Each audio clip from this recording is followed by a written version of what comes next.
So hello मेरी to family, कैसे हैं आप लोग। आशा करते हैं हमारे सभी साथी बहुत अच्छे होंगे, अपनी पढ़ाई बहुत अच्छे से आप लोग करेंगे। आज की जो हमारी क्लास है आप लोग के लिए बहुत ही महत्वपूर्ण एवं बहुत ही स्पेशल क्लास होगी। तो सभी साथी वीडियो को फुल वॉच करेंगे, कोई भी साथी वीडियो स्किप नहीं करेंगे साथी, ठीक है। आरपीएफ कांस्टेबल का जीके का 2024 का नया सेशन आप लोग का स्टार्ट है साथी, ठीक है। तो बहुत अच्छे से आप लोग फुल वॉच करना, वीडियो को देख रहे हैं। आज का हमारा कैप्सूल क्लास थर्ड है, पार्ट आप लोग का थर्ड है और पेपर में छपने वाला प्रश्न साथी, ठीक है। आप लोग के लिए बहुत ही महत्वपूर्ण इस वीडियो में प्रश्न लाए साथी, जो आप लोग को देखते ही आप लोग को खुद समझ जाएंगे आप लोग के लिए महत्वपूर्ण है या नहीं साथी, ठीक है। बाकी आप लोग एक जानकारी बता दें साथी, मैंने आप लोग को पूरे 41 सेट को पूरे 88 पार्ट में कवर करा दिए हैं। और पूरे पार्ट आप लोग को प्लेलिस्ट में सारी वीडियो मिल जाएंगे, वो भी किसके पी वाई क्यू के साथियों।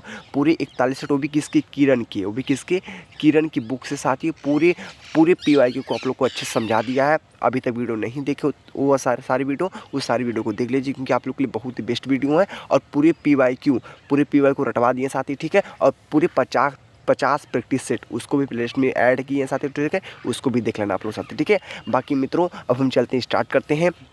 ये आप लोग का जो कैप्सूल क्लास चल रहा है, इस कैप्सूल को पूरा एक दवाई के साथ लेना है आप लोग को, ठीक है। एक गुनगुने पानी के साथ दवाई के साथ खा लेना है इसको, पूरा खुराक कर लेना है। आधा दवाई नहीं खाना साथी, मतलब इसका है कि वीडियो को फुल वॉच करना है, वीडियो को आधा छोड़ना नहीं साथी, ठीक है। इतनी बातों को गौर से सुनना आप लोग, ये वीडियो आप लोग के लिए बहुत ही महत्वपूर्ण होगा। पहले आप लोग प्रश्न को पढ़िए, आप लोग देखिए हवा मारेंगे, टिक मारेंगे साथी। जो हमारे प्रिय साथी रेगुलर हमारे से जुड़े होंगे ना, उनको पता होगा साथी आप लोग के लिए कितना महत्वपूर्ण आज का क्लास होगा साथी, ठीक है। बाकी हम चलते हैं, स्टार्ट करते हैं। पहले प्रश्न को पढ़ते हैं, आप लोग के लिए कितना महत्वपूर्ण है। ये भी प्रश्न मैं बता रहा हूँ, जो ये भी एक कैप्सूल जो मैं खिला रहा हूँ आप लोग को ना, ये भी एक प्रैक्टिस सेट के बेस पे चलेगा आप लोग का, ठीक है। बहुत ही महत्वपूर्ण है और पढ़िए आप लोग अच्छे से, ठीक है। देख रहे हैं हमारा पहला प्रश्न आप लोग के लिए कौन सा है।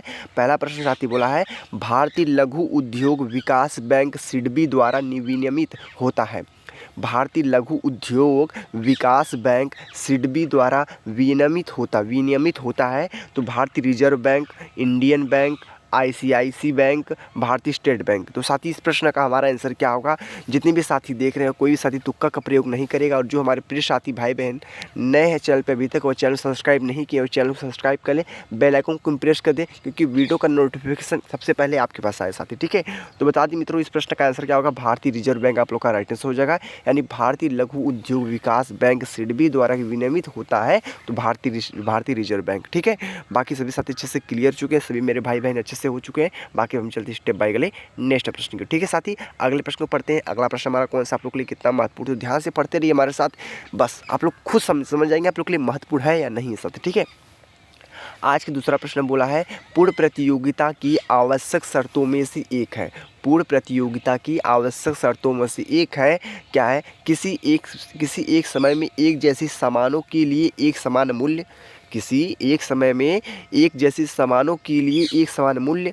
विक्रेता अधिक लेकिन क्रेता कम हो। किसी एक समय के जैसे उत्पादों के लिए विभिन्न प्रकार के मूल्य। और एक ऑप्शन आपका कौन सा है कि उत्पाद में विभेदन। तो साथ ही इस प्रश्न का हमारा आंसर क्या होने वाला। बहुत ही लाजवाब प्रश्न आप लोग के लिए, बहुत ही महत्वपूर्ण है। तुक्का का प्रयोग कतई मत करना साथी। अगर आप लोग को सिलेक्शन चाहिए ना, वर्दी चाहिए आपको, तो तुक्का मत मारेगा। बता दी इस प्रश्न का हमारा आंसर हो जाएगा, क्या होगा आंसर साथी, क्या होगा। किसी एक समय में एक जैसी सामानों के लिए एक समान मूल्य आप लोग का राइट आंसर हो जाएगा। तो चलते हैं मित्रों, अब हम अगले नेक्स्ट प्रश्न की ओर। अगला प्रश्न हमारा कौन सा है आप लोग के स्क्रीन पे। आज हमारा है तीसरा प्रश्न साथी, ठीक है। आज का तीसरा प्रश्न क्या बोला है, तो तीसरे प्रश्न को ध्यान से पढ़ेंगे सभी मित्र भाई लोग। बोला है, कौन सी एजेंसी म्यूचुअल फंड के लिए विनियामक की भांति कार्य करती है। कौन सी एजेंसी म्यूचुअल फंड के लिए एक विनियामक की भांति कार्य करती है। तो साथ ही इस प्रश्न का हमारा आंसर क्या होगा।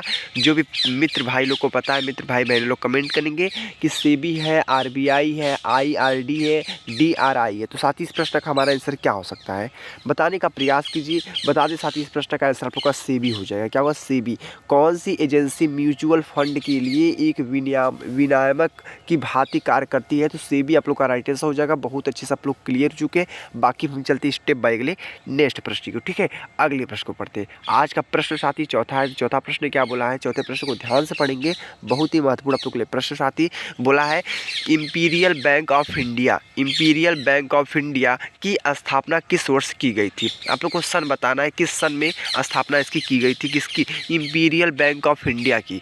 ठीक है, तो 1921 में, 1935 में, 1930 में, 1955 में। साथ ही इस प्रश्न का आंसर क्या होने वाला है आप लोग के लिए बहुत ही महत्वपूर्ण। तो बता दें मित्रों, इस प्रश्न का आंसर आप जाएगा 1921 is the mostly correct answer. ठीक है, तो बहुत अच्छे से आप लोग क्लियर चुके हैं। इंपीरियल बैंक ऑफ इंडिया की स्थापना किस वर्ष की गई थी? तो 1921 आप लोग का राइट आंसर हो जाएगा। साथ ही हम चलते हैं स्टेप बाय अगले नेक्स्ट प्रश्न को। ठीक है, अगले प्रश्न को पढ़ते हैं। आज का प्रश्न मित्र कौन सा? आज का प्रश्न हमारा है 5th, यानी आप लोग 5वां प्रश्न। साथ ही 5वें प्रश्न को ध्यान से पढ़ेंगे। बोला है निम्नलिखित में से कौन सा व्यवस्थापिका का कार्य नहीं है? निम्नलिखित में से कौन सा व्यवस्थापिका का कार्य नहीं है? तो साथ ही इस प्रश्न का हमारा आंसर क्या होगा? जो भी साथी भाई बहनों को पता हो, साथी भाई बहनों ने कमेंट करने का प्रयास करेंगे। इस प्रश्न का हमारा आंसर क्या होने वाला है? क्या है? बजट बनाना है, कानून बनाना है, और एक आप लोग का ऑप्शन कौन सा है? बजट पारित करना है, कार्यपालिका का नियंत्रण। तो साथ ही इस प्रश्न का हमारा आंसर क्या हो सकता है कि निम्नलिखित में से कौन सा व्यवस्थापिका का कार्य नहीं है? तो बता दें मित्रों, इस प्रश्न का जो हमारा करेक्ट आंसर हो जाएगा क्या होगा? बजट बनाना आप लोग का राइट आंसर हो जाएगा। ठीक है, बजट बनाना। ठीक है, बाकी हम चलते हैं स्टेप बाय अगले नेक्स्ट प्रश्न के साथ ही। ठीक है, अगले प्रश्न को पढ़ते हैं। आज का प्रश्न है कौन सा? 6 प्रश्न है आपका। 6वां प्रश्न क्या है?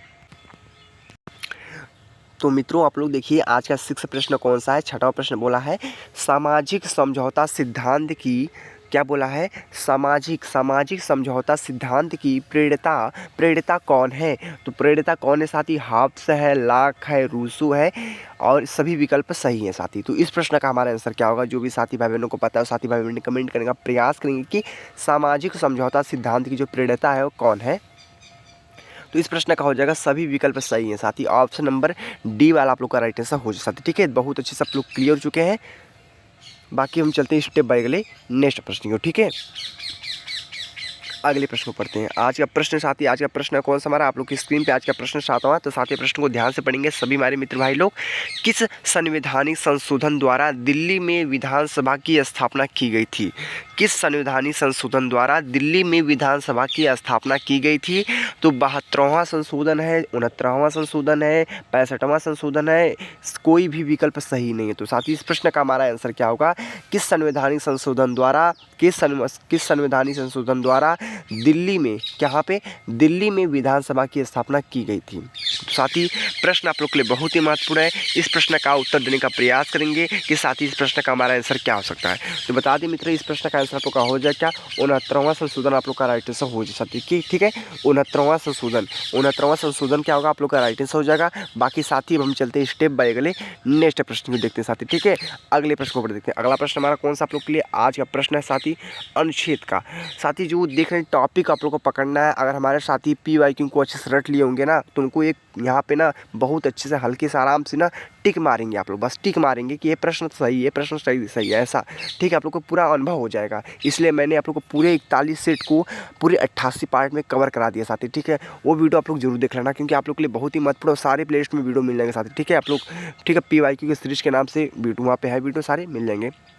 तो आज का हमारा 8वां प्रश्न बोला है कि अनुच्छेद 368 वर्णित करता है। अनुच्छेद जो हमारा 368 है, कौन सा है? 368। अनुच्छेद 368 जो है हमारा वर्णित करता है। तो वर्णित क्या करता है? ऑप्शन देखिए, आपातकाल की घोषणा है, आपातकाल की घोषणा है, संवैधानिक संशोधन की संसद शक्ति है, न्यायपालिका द्वारा रीट जारी करने की शक्ति है, विशेष परिस्थितियों में मौलिक अधिकार का स्थगन है साथी। तो इस प्रश्न का हमारा आंसर क्या होगा? जो भी साथी भाई बहनों को पता हो, साथी भाई बहन कमेंट करने का प्रयास करेंगे कि इस प्रश्न का हमारा आंसर क्या हो सकता है साथी। ठीक है, तो बता दें मित्र, इस प्रश्न का जो हमारा आंसर क्या होगा मित्रों, बता देना। इस प्रश्न का जो हमारा राइट एंड करेक्ट आंसर हो जाएगा 8वें प्रश्न का। 8वें प्रश्न का साथी हमारा राइट आंसर क्या होगा पता है? संवैधानिक संशोधन का संसद, यानी क्या होगा? संवैधानिक संशोधन का संविधान संशोधन की संसद शक्ति आप लोग का राइट आंसर हो जाएगा। Option number B is the mostly correct answer. ठीक है, तो बहुत अच्छे से आप लोग क्लियर हो चुके हैं। बाकी हम चलते हैं स्टेप बाय अगले नेक्स्ट प्रश्न को साथ ही देते हैं। ठीक है, अगला प्रश्न हमारा कौन सा? आप लोग अगला प्रश्न आप लोग के लिए स्क्रीन पे आज का हमारा प्रश्न है। प्रश्न आज का 9वां प्रश्न साथ ही 9वां प्रश्न क्या बोला? ध्यान से पढ़ेंगे सभी हमारे मित्र भाई लोग। बोला है कौन सा हड़प्पाई स्थल हरियाणा में स्थित है? कौन सा जो हड़प्पाई स्थल है वो साथी कहाँ पे स्थित है? हरियाणा में स्थित है साथी। तो धौलावीरा है, राखीगढ़ी है, कालीबंगा है, और क्या है आलमगीरपुर, आलमगीरपुर। तो आलमगीरपुर, तो साथ ही इस प्रश्न का हमारा आंसर क्या होगा? कौन सा हड़प्पाई स्थल हरियाणा में स्थित है? हरियाणा में स्थित है प्रिय साथी, कहाँ पे? हरियाणा में स्थित है। तो बता दी मित्र भाई लोग, इस प्रश्न का जो हमारा आंसर जो होगा क्या होगा पता आप लोग को? क्या होगा? राखीगढ़ी आप लोग का राइट आंसर हो जाएगा। Rakhigarhi is the mostly correct answer हो जाएगा। तो option number B is the correct answer. तो सभी साथी अच्छे से क्लियर हो चुके हैं। बाकी साथी भाई बहनों, अब हम चलते हैं स्टेप बाय अगले नेक्स्ट प्रश्न देखेंगे। अगला प्रश्न हमारा क्या बोला है और उत्तर देने का प्रयास करते हैं, ठीक है? तो चलते हैं अगले स्टेप बाय अगले नेक्स्ट प्रश्न की ओर। अगले प्रश्न सभी साथी अच्छे से पढ़ेंगे। अगला प्रश्न हमारा कौन सा आप लोग की स्क्रीन पे आज का प्रश्न है, आज का 10वां प्रश्न चाहते हैं, ठीक है? तो 10वें प्रश्न को ध्यान से पढ़ेंगे सभी लोग। बोला है दिल्ली के हौज खास क्षेत्र में चार मीनार द्वारा बनवाई गई थी। दिल्ली के हौज खास क्षेत्र में चार मीनार द्वारा बनवाई गई थी। चार मीनार द्वारा क्या थी? बनवाई गई थी। साथ ही इतनी बातों को ध्यान रखना, बहुत गौर से सुनना, क्योंकि सभी प्रश्न आप लोग के लिए बहुत ही महत्वपूर्ण है और किसी प्रश्न को हल्के में मतलब नहीं, एग्जाम आपको हल्के में पक्का ले लेगा। इतना बातों को ध्यान रखना। आप लोग को पता है एग्जाम में नॉर्मल प्रश्न तो पूछे जाते हैं, लेकिन आप हल्के में मत लेना किसी प्रश्न को साथी, ठीक है? औरंगजेब है, अलाउद्दीन खिलजी है, फिरोज शाह तुगलक है, अकबर है। तो साथ ही दिल्ली के हौज खास क्षेत्र में चार मीनार द्वारा बनवाई गई थी वो क्या था साथी, ठीक? किसके द्वारा? औरंगजेब के द्वारा, अलाउद्दीन खिलजी के द्वारा, फिरोज शाह तुगलक के द्वारा, अकबर के द्वारा। तो मित्रों बता दी इस प्रश्न का आंसर हो जाएगा अलाउद्दीन खिलजी के द्वारा, ठीक है? तो बहुत अच्छे से क्लियर हो चुके हैं आप लोग। बाकी हम चलते हैं स्टेप बाय अगले नेक्स्ट प्रश्न को देखते हैं साथी, ठीक है? अगला प्रश्न हमारा कौन सा अगला प्रश्न आप लोग की स्क्रीन पे आज हमारे 11 प्रश्न साथी, ठीक थी? 11 प्रश्नों को ध्यान से पढ़ेंगे सही मित्र भाई लोग। आज का 11 प्रश्न बोला है कि सर्वप्रथम किस भारतीय राष्ट्रीय आंदोलन के दौरान वंदे मातरम लोगों का लोकप्रिय गीत बना? सर्वप्रथम किस भारतीय राष्ट्रीय आंदोलन के दौरान वंदे मातरम लोगों का लोकप्रिय गीत बना? तो साथी क्या है? स्वदेशी आंदोलन है, असहयोग आंदोलन है, भारत छोड़ो आंदोलन है, खिलाफत आंदोलन है। तो मित्रों इस प्रश्न का हमारा आंसर क्या हो सकता है? आप लोग के लिए बहुत ही महत्वपूर्ण है। तो इस प्रश्न का उत्तर देने का सभी साथी हमारे प्रयास करेंगे कि इस प्रश्न का आंसर क्या हो सकता है। बहुत ही लाजवाब प्रश्न आप लोग के लिए। तो बता दी मित्र, इस प्रश्न का हमारा आंसर क्या होगा? आप लोग को क्या होगा? स्वदेशी आंदोलन आप लोग का राइट आंसर हो जाए, ठीक है? 11 प्रश्न का राइट आंसर स्वदेशी आंदोलन, option number A is the great answer, ठीक है? तो बहुत अच्छे से आप लोग क्लियर हो चुके हैं। बाकी साथी भाई बहन, अब हम चलते हैं स्टेप बाय अगले नेक्स्ट प्रश्न की ओर। आप लोग को अच्छे समझ में तो आ रहा है ना मित्रों? आप लोग कमेंट कीजिए प्रिय साथी लोग, आप लोग को समझ में आ रहा है ना अच्छे से? बस और कुछ नहीं चाहिए, बाकी आप लोग पढ़ते चाहिए। अगले नेक्स्ट प्रश्न को चलते हैं, अगले प्रश्न को, ठीक है? अगला प्रश्न हमारा कौन सा है कि निम्नलिखित में से कौन सा एक स्थान दिल्ली सल्तनत की अल्पकालीन राजधानी थी? निम्नलिखित में से कौन सा एक स्थान है जो दिल्ली सल्तनत की अल्पकालीन राजधानी थी? तो साथी राजधानियों से प्रश्न पूछा है, इतनी बातों को ध्यान रखना, गौर से सुनना। क्या है? देवगिरी है, जयपुर है, अहमदाबाद है, कुरुक्षेत्र है। तो साथी इस प्रश्न का हमारा आंसर क्या होगा कि ये बोला है निम्नलिखित में से कौन सा एक स्थान है जो दिल्ली सल्तनत की अल्पकालीन राजधानी थी? तो मित्रों बता दी इस प्रश्न का आंसर क्या होगा? देवगिरी आप लोग का राइट आंसर हो जाए साथी, ठीक है? तो बहुत अच्छा प्रश्न था आप लोग के लिए, देवगिरी। और कितने प्रिय भाई बहनों को पता था पहले से आंसर? प्रिय साथी हमारे कमेंट जरूर करेंगे, क्योंकि एक कमेंट मेरी बहन करती ना तो मुझे बहुत हौसला मिलता है कि मेरी बहन ने कमेंट किया है साथी, ठीक है? जो हमारे भैया भी कमेंट करते हैं उनको भी दिल से शुक्रिया, ठीक है? तो कमेंट जरूर कीजिएगा आप लोग, ठीक है? अगर मेरा हौसला बढ़ाने के लिए साथी, ठीक है? बाकी मित्रों हम चलते हैं स्टेप बाय अगले नेक्स्ट प्रश्न देखेंगे। अगला प्रश्न हमारा कौन सा आज का? 13 प्रश्न बोला है कि अढ़ाई दिन का झोपड़ा किस राज्य में स्थित है? अढ़ाई दिन का जो झोपड़ा है वो किस राज्य में स्थित है साथी? राजस्थान में स्थित है, उत्तर प्रदेश में स्थित है, और आप लोग का 2 ऑप्शन है, महाराष्ट्र, मध्य प्रदेश। तो साथी इस प्रश्न का हमारा आंसर क्या होगा? क्या हो सकता है साथी? जो अढ़ाई दिन का जो झोपड़ा है वो किस राज्य में स्थित है? किस राज्य में स्थित है? बहुत अच्छा प्रश्न आप लोग के लिए, बहुत ही लाजवाब प्रश्न है, बहुत ही महत्वपूर्ण प्रश्न साथी, ठीक है? तो बताने का प्रयास करेंगे सभी साथी भाई बहन लोग कि राजस्थान आप लोग का राइट आंसर हो जाए साथी, ठीक है? जो अढ़ाई दिन का जो झोपड़ा था हमारा, वो कहाँ पे स्थित था? वह राजस्थान में स्थित था। कहाँ पे? राजस्थान पे साथी। बहुत अच्छा प्रश्न आप लोग के लिए, बहुत ही इंपॉर्टेंट था। Rajasthan is the mostly correct answer, ठीक है? बाकी मित्रों अब हम चलते हैं स्टेप बाय अगले नेक्स्ट प्रश्न की ओर। अगले प्रश्न को पढ़ते हैं। अगला प्रश्न आज का कौन सा? आप लोग की स्क्रीन पर आज का प्रश्न 14 प्रश्न क्या बोला है? योसांग त्यौहार किस राज्य में मनाया जाता है? जो योसांग त्यौहार है वह किस राज्य में मनाया जाता है साथी? तो सभी साथियों को बताना अनिवार्य है। ये प्रश्न का आंसर योसांग जो त्यौहार है वह किस राज्य में मनाया जाता है? मणिपुर में, झारखंड में, महाराष्ट्र में, गोवा में। मणिपुर, झारखंड, महाराष्ट्र, गोवा। तो साथ ही इस प्रश्न का हमारा आंसर क्या होगा? योसांग जो त्यौहार है हमारा वह किस राज्य में मनाया जाता है? तो बताने का सभी साथी प्रयास करेंगे। इस प्रश्न का आंसर जो 14वें प्रश्न का हमारा करेक्ट आंसर हो जाएगा क्या होगा पता है आप लोग को? मणिपुर आप लोग का हो जाएगा। क्या होगा? Manipur is the mostly correct answer हो जाएगा। तो सभी साथी भाई बहन अच्छे से क्लियर चुके। बाकी हम चलते हैं स्टेप बाय अगले नेक्स्ट प्रश्न को। ठीक है, हम लोग एक एक सीढ़ी को चढ़ देंगे और अपनी छत पर यानी अपने मंजिल तक जरूर पहुंचेंगे साथी। ठीक है, वर्दी लेकर आएंगे अब की बार, तो वर्दी लेकर आएंगे। और जो हमारे साथी कमेंट करते हैं ना जीके जिसमें हमारा स्कोर नहीं उठता साथी, अब की बार उठेगा। जो हमारे साथ लगे हैं ना अब की बार उनका स्कोर उठेगा साथी। ठीक है, और बहुत हाई स्कोर उठेगा साथी। ठीक है, इतनी बात तो ध्यान रखना कि सबको आइडिया नहीं पता होता जीके जिसमें स्कोर लाने का। ठीक है, आप लोग फालतू चीज़ों को पढ़ते हैं, सिलेबस को कंप्लीट करते हैं, लेकिन ऐसा कुछ भी नहीं है। जितना हो सके उतना PYQ को हल कीजिए, प्रैक्टिस सेट को हल कीजिए, मॉक टेस्ट लगाए साथी, तब आप लोग का सिलेक्शन होगा। तब आप लोग एक स्कोर पे जाएंगे साथी, एक ऊंचा स्कोर देखेंगे साथी। ठीक है, तब देखेंगे आप लोग। ठीक है, बाकी अब हम चलते स्टेप बाय अगले नेक्स्ट प्रश्न को। ठीक है, आज का प्रश्न बोला है 15 प्रश्न साथी। 15 प्रश्न में क्या बोला है कि भारत की जो संविधान की प्रस्तावना के अनुसार भारत एक है। ये प्रश्न संविधान का साथी। ठीक है, और सबसे ज़्यादा प्रश्न संविधान से ही पूछे जाते हैं साथी। इतनी बात तो ध्यान रखना, संविधान, खेलकूद और हिस्ट्री का प्रश्न सबसे ज़्यादा प्रश्न पूछे जाते हैं इन्हीं 3 टॉपिकों से साथी। ठीक है, और स्ट्रेटेजी के करंट अफेयर भी इसमें सम्मिलित होते हैं। तो भारत के संविधान की जो प्रस्तावना है उसके अनुसार भारत एक है। भारत एक की ये भारत एक है, गणतंत्र है, राजतंत्र है, कुलीन तंत्र है, अभिजात वर्ग का शासन है। तो साथ ही इस प्रश्न का हमारा आंसर क्या हो सकता है कि भारत के संविधान की प्रस्तावना के अनुसार भारत एक है। भारत एक है भाई, भारत एक है। क्या भारत गणतंत्र है? भारत क्या गणतंत्र एक है? ठीक है, तो क्लियर हो चुके हैं आप लोग अच्छे से। बाकी हम चलते हैं स्टेप बाय अगले नेक्स्ट प्रश्न को। ठीक है, अगले प्रश्न को पढ़ते हैं। आज का प्रश्न कौन सा है आप लोग की स्क्रीन पे? आज का प्रश्न है 16। तो पहले 16 प्रश्न को पढ़िए, फिर उत्तर को बताइए आप लोग। ठीक है, तो जलपाईगुड़ी नदी के किनारे पर स्थित है। नदियों से प्रश्न पूछा है, क्या है वो भी? क्या जलपाईगुड़ी नदी जो है उसके किनारे पर स्थित है। उसके किनारे पर स्थित साथी, उसके किनारे पर क्या स्थित है? क्या है? गंगा स्थित है, तीस्ता स्थित है, यमुना स्थित है, ब्रह्मपुत्र स्थित है। तो इन जो आप लोग को ऑप्शन दिख रहे हैं, इन ऑप्शनों में से आप लोग का राइट आंसर कौन सा होगा? तो साथी कमेंट करने का प्रयास करेंगे सभी साथी अच्छे से कि इस प्रश्न का हमारा आंसर क्या हो सकता है। पाईगुड़ी जो है, पाईगुड़ी नदी है, क्या पाईगुड़ी ही ना है? जलपाईगुड़ी है, जलपाईगुड़ी नदी के किनारे पर स्थित है। तो जलपाईगुड़ी नदी के किनारे स्थित है, क्या स्थित है पता है आप लोग को? क्या स्थित है सभी साथियों को बताना इंपॉर्टेंट है। तीस्ता स्थित है। क्या स्थित है? तीस्ता स्थित मेरे भाइयों, तीस्ता स्थित है, तीस्ता। तो बहुत अच्छे से क्लियर हो चुके आप लोग। तीस्ता आप लोग का राइट आंसर हो जाएगा। बाकी हम चलते हैं स्टेप बाय अगले नेक्स्ट प्रश्न की ओर। आज का प्रश्न कौन सा आप लोग की स्क्रीन पे? आज का प्रश्न हमारा है 17। तो 17 प्रश्न आप लोग के लिए बहुत ही महत्वपूर्ण साथी। पहले 17 प्रश्न को ध्यान से पढ़िए। 17 प्रश्न क्या बोला है? कौन सा भौतिक लक्षण सिंधु और गंगा नदी की घाटियों के बीच जल विभाजक की भांति कार्य करता है? कौन सा भौतिक लक्षण सिंधु और गंगा नदी की घाटियों के बीच जल विभाजक की भांति कार्य करता है? तो शिवालिक पहाड़ियाँ हैं, अरावली रीज है, विंध्य श्रेणी है, और आप लोग का है एक आपका कोई विकल्प सही नहीं है। तो साथी इस प्रश्न का हमारा आंसर क्या होगा? जो भी साथी भाई बहनों को पता हो साथी भाई बहन कमेंट करने का प्रयास करेंगे कि कौन सा भौतिक लक्षण सिंधु और गंगा नदी की घाटी के बीच जल विभाजक की भांति कार्य करता है।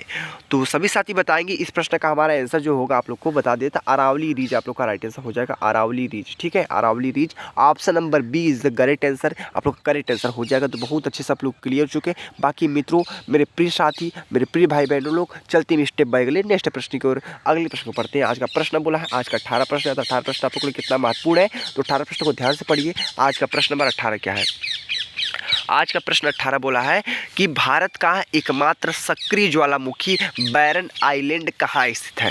भारत का एकमात्र सक्रिय ज्वालामुखी, कहाँ पे? सक्रिय ज्वालामुखी बैरन आइलैंड कहाँ स्थित है? तो निकोबार द्वीप समूह में स्थित है, या अंडमान द्वीप समूह में स्थित, या लक्षद्वीप में, या मिनिकॉय में? तो साथी इस प्रश्न का हमारा आंसर क्या होगा? बहुत ही लाजवाब प्रश्न आप लोग के लिए, बहुत ही महत्वपूर्ण है साथी। इस प्रश्न का आंसर देने का प्रयास करेंगे सभी साथी लोग। इस प्रश्न का हमारा आंसर क्या हो सकता है? तो बता दी मित्र, इस प्रश्न का आंसर जो हो जाएगा आप लोगों को क्या होगा पता है कि भारत का एकमात्र सक्रिय ज्वालामुखी बैरन आइलैंड कहाँ स्थित है? कहाँ पे स्थित है? अंडमान द्वीप समूह में। अंडमान द्वीप समूह आप लोग का राइट आंसर हो जाएगा, और जो आप लोग के लिए बहुत ही बेहतरीन प्रश्न था, बहुत ही महत्वपूर्ण भी था साथी। ठीक है, बाकी मित्रों अब हम चलते हैं स्टेप बाय अगले नेक्स्ट प्रश्न की ओर। आज का प्रश्न 19 है, तो 19 प्रश्न को भी देख लेते हैं बहुत अच्छे से। ठीक है, आज का 19 प्रश्न क्या बोला है, और इसको भी नोट कर लिखते हैं अपने नोटबुक पे। नोट जरूर करना आप लोग अपने नोटबुक, क्योंकि आप लोग के लिए सभी प्रश्न आप लोग के लिए बहुत ही महत्वपूर्ण है। आप लोग का ना स्कोर करने का बहुत ही महत्वपूर्ण टॉपिक है साथी, ये बात बता दें। ठीक है, अब की बार आप लोग जानने जाएंगे ना तो कहेंगे नहीं कहीं से पढ़े थे, जो मेरी सहायता हो रही है। ठीक है, आप लोग जाइए एग्जाम दें तब पता चलेगा आप लोग को कि क्या क्या मैं बता रहा हूँ, क्या पढ़ने के लिए साथी। ठीक है, तो बोला है 19 प्रश्न, गुप्त वंश के शासक कुमार गुप्त ने निम्नलिखित में से किस विश्वविद्यालय की स्थापना की थी? गुप्त वंश के शासक कुमार गुप्त ने निम्नलिखित में से किस विश्वविद्यालय की स्थापना की थी? तो दिल्ली विश्वविद्यालय की, नालंदा विश्वविद्यालय की, पुणे विश्वविद्यालय की, और एक आप लोग का तक्षशिला विश्वविद्यालय। क्या? तक्षशिला विश्वविद्यालय की। तो साथी इस प्रश्न का हमारा आंसर क्या होगा?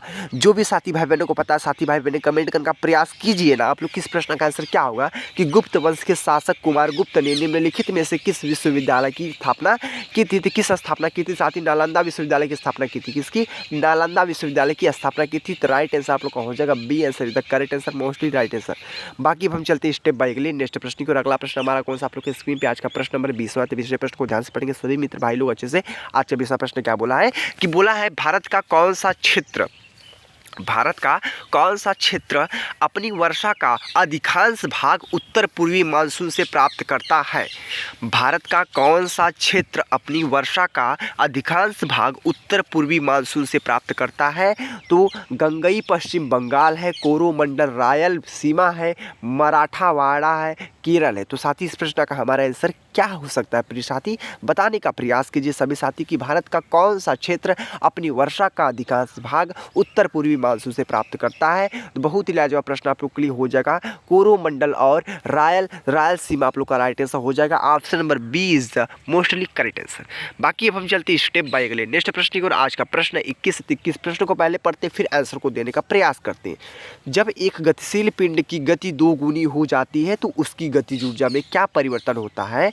कि जब एक गतिशील पिंड की गति 2 गुनी हो जाती है, वही गति दोहरा देती है तो उसको बोलते हैं 2 गुनी हो जाती है, तो उसकी जो गतिज ऊर्जा में क्या परिवर्तन होता है साथी? ये प्रश्न हमारा फिजिक्स का पूछा है और ये सब टॉपिक जो मैं बता रहा हूँ फिजिक्स से कहाँ से प्रश्न पूछे जाते हैं। आप लोग PYQ को हल करेंगे ना आप लोग को सब कुछ डिटेल पता चल जाएगा नहीं कहाँ से प्रश्न पूछे जाते साथी। ठीक है, पूरे 88 पार्ट है और पूरे 88 पार्ट को रट लीजिए, ज़्यादा हार्ड भी नहीं, आप लोग को नॉर्मल प्रश्न साथी आप लोग देखिए, आप लोग को खुद समझ जाएगा आप लोग को कितना महत्वपूर्ण है। बाकी इस प्रश्न को पढ़िए, इस प्रश्न के उत्तर को पढ़िए। 4 गुनी हो जाती है, एक समान रहती है, तो 3 गुनी हो जाती है, 2 गुनी हो जाती है। तो साथ ही इस प्रश्न का हमारा आंसर क्या होगा? इस 21वें प्रश्न का जो मोस्टली करेक्ट आंसर हो जाएगा 4 गुनी हो जाती है साथ ही। Option number A is the correct answer आप लोग का हो जाएगा। तो बहुत अच्छे से आप लोग क्लियर हो चुके हैं। बाकी अब हम चलते हैं स्टेप बाय अगले नेक्स्ट प्रश्न की। ठीक है, आज का प्रश्न 22 प्रश्न साथी। 22 प्रश्न को ध्यान से पढ़ेंगे साथी भाई बहनों लोग। आज का 22 प्रश्न क्या बोला है? प्रश्न बहुत ही इंटरेस्टिंग है। निम्नलिखित में से किसकी विशिष्ट ऊष्मा धारिता सबसे अधिक है? निम्नलिखित में से किसकी विशिष्ट ऊष्मा धारिता सबसे अधिक है? तो साथी इस प्रश्न का हमारा आंसर क्या होगा? सभी साथी बताने का प्रयास करेंगे। जल होगा, लोहे का टुकड़ा होगा, सोने का टुकड़ा होगा, क्लोरोफॉर्म होगा। तो साथी इस प्रश्न का हमारा आंसर क्या होगा? निम्नलिखित में से किसकी विशिष्ट ऊष्मा धारिता सबसे अधिक है? जल का है, लोहे का टुकड़ा का है, सोने का टुकड़ा का है, क्लोरोफॉर्म का है। तो आंसर तो बहुत ही सिंपल है ना, इजीली जल होता है। क्या जल? क्या H2O जल आप लोग का। ठीक है, तो क्लियर हो चुके आप लोग। ठीक है, बाकी हम चलते स्टेप बाय अगले नेक्स्ट प्रश्न की ओर। आज का प्रश्न आप लोग के लिए कौन सा है? 23 प्रश्न है। 23 प्रश्न को ध्यान से पढ़िए। बोला है 23 प्रश्न, तापमान को किसी विशिष्ट डिग्री में, तापमान है उसको किसी विशिष्ट डिग्री में व्यवस्थित करने के लिए प्रयुक्त होने वाला उपकरण कहलाता है। तापमान को किसी विशिष्ट डिग्री में व्यवस्थित करने के लिए प्रयुक्त होने वाला उपकरण कहलाता है। तो थर्मोस्टेट कहलाता है, थर्मामीटर कहलाता है, पाइरोमीटर कहलाता है, और एक ऑप्शन है आप लोग का कौन सा? थर्मोकपल कहलाता है। तो साथ ही बताने का प्रयास कीजिए आप लोग इस प्रश्न का आंसर क्या हो सकता है, कितना महत्वपूर्ण है आप लोग। ठीक है, क्या बोला है? तापमान को किसी विशिष्ट डिग्री में व्यवस्थित करने के लिए प्रयुक्त होने वाला उपकरण कहलाता है। तो उपकरण जो कहलाता है आप लोग का थर्मासिस्ट कहलाता है। क्या? थर्मोस्टेट कहलाता है आप लोग का। तो थर्मोस्टेट आप लोग का राइट आंसर हो जाएगा। Option number B, option number A is the correct answer. ठीक है, बाकी अब हम चलते हैं स्टेप बाय अगले नेक्स्ट प्रश्न को। ठीक है, तो आज का प्रश्न पढ़ते हैं। आज का प्रश्न पूछा आप लोग के स्क्रीन पर। आज के हमारा 24 प्रश्न आते हैं, तो 24 प्रश्न को ध्यान से पढ़ेंगे सभी मित्र भाई लोग अच्छे से कि मनुष्य के नाखून की बनी होती है, तो मनुष्य के नाखून की जो बनी होती है वह क्या बनी होती है? बहुत ही जल्दी प्रश्न, बहुत ही महत्वपूर्ण प्रश्न आप लोग की कि नाखून की बनी होती है, तो नाखून की क्या बनी होती है? कैरेटीन बनी होती है, इलास्टिन, पिगमेंट, एल्बुमिन। तो साथी इस प्रश्न का हमारा आंसर क्या होगा? जो भी साथी भाई बहनों को पता है, साथी भाई बहन कमेंट करने का प्रयास करेंगे इस प्रश्न का हमारा लाजवाब आंसर क्या हो सकता है। बहुत ही महत्वपूर्ण है, तो बता देंगे क्या?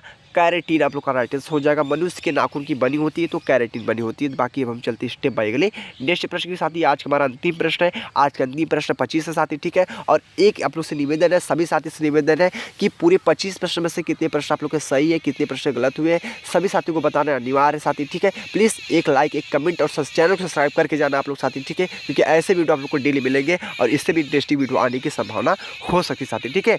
तो पढ़ते हैं और जल्दी मैराथन क्लास लाएंगे साथी, ठीक है। आप लोग को मैराथन क्लास लाएंगे, बहुत ही लाजवाब क्लास लाएंगे साथी, ठीक है। और जो आप लोग के लिए बहुत ही महत्वपूर्ण होगा, बस एकजुट हो जाइए आप लोग सभी लोग, ठीक है। तो आज का 25 प्रश्न बोला है, कौन सी धमनी मानव शरीर में ऑक्सीजन युक्त रक्त का परिवहन नहीं करती है? कौन सी धमनी मानव शरीर में, कौन सी धमनी जो है मानव शरीर में ऑक्सीजन युक्त रक्त का परिवहन नहीं करती है? तो साथी हाँ या नहीं में बहुत से साथी हमारे कंफ्यूज रहते हैं, इसलिए प्रश्नों को ध्यान से पढ़िए आप लोग। जब भी आप लोग एग्जाम देने जाते हैं तो एग्जाम के समय आप लोग, आपका फोकस, आपका आंखें डायरेक्ट आप लोग के एग्जाम पे कंप्यूटर पे रहनी चाहिए साथी, ठीक है। इधर उधर की बात पर ध्यान नहीं देना है, क्योंकि बहुत साथी भटक जाते हैं और आप लोगों को पता भी कम समय भी मिलता है, आप लोग को 90 मिनट मिलता है साथी, इतनी बातों को ध्यान रखना। बाकी आप लोग इसके बारे में बात करेंगे। पहले आप लोग प्रश्न को पढ़िए, कौन सी धमनी मानव शरीर में ऑक्सीजन युक्त रक्त का परिवहन नहीं करती है? तो क्या है? पल्मोनरी आर्टरी है, हिपेटिक आर्टरी है, नेरल आर्टरी है, कार्डियक आर्टरी। तो साथ ही इस प्रश्न का जो मित्रों हमारा राइट आंसर हो जाएगा क्या होगा पता है? आप लोग का राइट आंसर हो जाएगा क्या? पल्मोनरी आर्टरी आप लोग का राइट आंसर हो जाएगा। Option number A is the correct answer साथी, ठीक है। तो बहुत अच्छे से आप लोग क्लियर हो चुके हैं, हमने पूरे 25 प्रश्नों को बहुत अच्छे से आप लोग को बेहतरीन तरीके से आप लोग को बता दिया और आपके दिमाग में ना घुस गया होगा सारे प्रश्न आते, ठीक है। ये प्रश्न बहुत ही महत्वपूर्ण था। और बता दें साथी, जो कैप्सूल क्लास मैं आप लोग को दे रहा हूँ, आज का हमारा कैप्सूल क्लास 3rd है साथी, ठीक है। और पूरे कैप्सूल क्लास को पूरा गुनगुने पानी के साथ आप लोग को पूरा खा जाना है साथी, ठीक है। ये नहीं कि आप लोग स्किप करके चले गए साथी, ठीक है। आप लोग के लिए बहुत ही हानिकारक होगा, ठीक है। पूरे कैप्सूल को पूरा खाना आप लोग को, ठीक है, स्किप नहीं करना साथी। बाकी आप लोग को मैंने बताया था मात्र 3 ही सब्जेक्ट है मेरे साथियों, मात्र 3 ही सब्जेक्ट है आप लोग को। अभी मैंने आप लोग को बताया मात्र 3 ही सब्जेक्ट आप लोग के जीके जीएस आप लोग के लिए है, मैथ है, ठीक है, और रीजनिंग है। मात्र यही 3 सब्जेक्ट आप लोग को, बस यही 3 सब्जेक्ट में स्कोर बनाना है। इसमें 50 प्रश्न पूछे जाते हैं, इसमें 35 प्रश्न, इसमें 35 प्रश्न। और मैंने आप लोग को बताया यहाँ पे ना 40 से 45 प्रश्न आपको करवाए रहेंगे साथी। 40 से 45 प्रश्नों को ना जीके जीएस में स्कोर करवा देंगे साथी, इतनी मेरी गारंटी है। बाकी आप लोग बस 1-2 सब्जेक्टों को संभाल लेना, बस 1-2 सब्जेक्टों को संभाल लेना। बाकी आपको जीके जिसमें ना अच्छा से अच्छा स्कोर बनाएगा साथी, ठीक है। आपकी बार टारगेट बना लीजिए, जीके जिसमें फोड़ कराएंगे, ठीक है। कहीं से भी प्रश्न पूछे जाते ना, आपकी बार टांग देंगे उसको साथियों, ठीक है। बस आप लोग का सपोर्ट प्यार बने रहे हमारे ऊपर, ठीक है। बाकी आप लोग मेहनत कीजिए, ठीक है। और आपको पता है कि 90 मिनट का टोटल आपको टाइम भी मिलता है। और आपको ये भी जानकारी होना चाहिए कि -1/3 की नेगेटिव मार्किंग भी उपलब्ध है। इसलिए बोलता हूँ तुक्का का प्रयोग कतई मत कीजिए आप लोग। अगर सिलेक्शन लेना है, वर्दी चाहिए साथी, वर्दी चाहिए, तो तुक्का का प्रयोग भूल जाइए, ठीक है। तो बस इस वीडियो में इतना ही, आप लोग के लिए बहुत कुछ था। तो मिलता है अगले नेक्स्ट वीडियो में। वीडियो को यहीं पे एंड करते हैं। जय हिंद, जय भारत, वंदे मातरम।